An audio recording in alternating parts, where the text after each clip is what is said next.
Hotman Paris ungkap kejanggalan. Nadiem Makarim jadi tersangka, tapi tidak terima uang suap?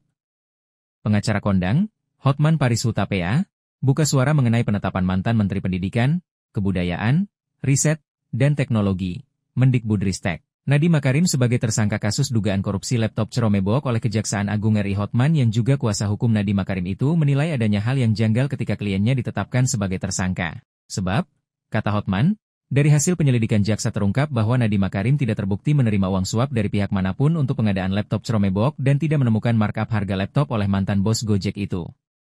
Hasil penyelidikan jaksa tidak menemukan Nadiem menerima 1 sen pun dari pihak manapun.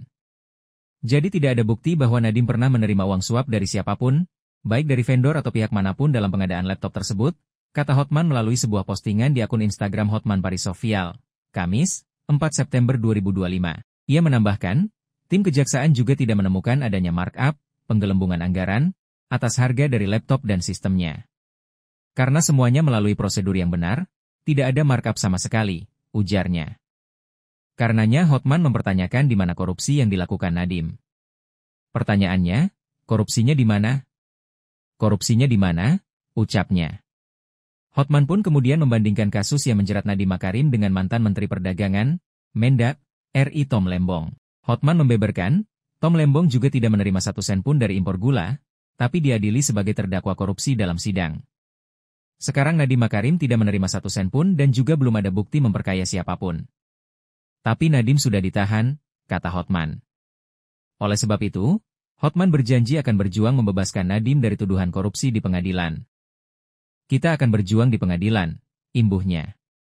Kejaksaan Agung, Kejagung, RI telah menetapkan Nadiem Makarim sebagai tersangka dalam kasus dugaan korupsi laptop Ceromebok, pada Kamis, 4 September 2025. Kepala Pusat Penerangan Hukum Kejagung, Anang Supriyatna, mengatakan dengan alat bukti yang cukup, pihaknya menetapkan Nadiem Makarim sebagai tersangka kasus dugaan korupsi pengadaan laptop Ceromebok.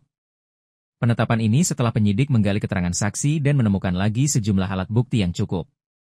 Anang menjelaskan, Nadiem ditetapkan sebagai tersangka setelah penyidik memeriksa sekitar 120 saksi dan 4 ahli dalam perkara ini. Setelah ditetapkan tersangka, Nadiem akan ditahan selama 20 hari ke depan di Rutan Salemba Cabang Kejagung.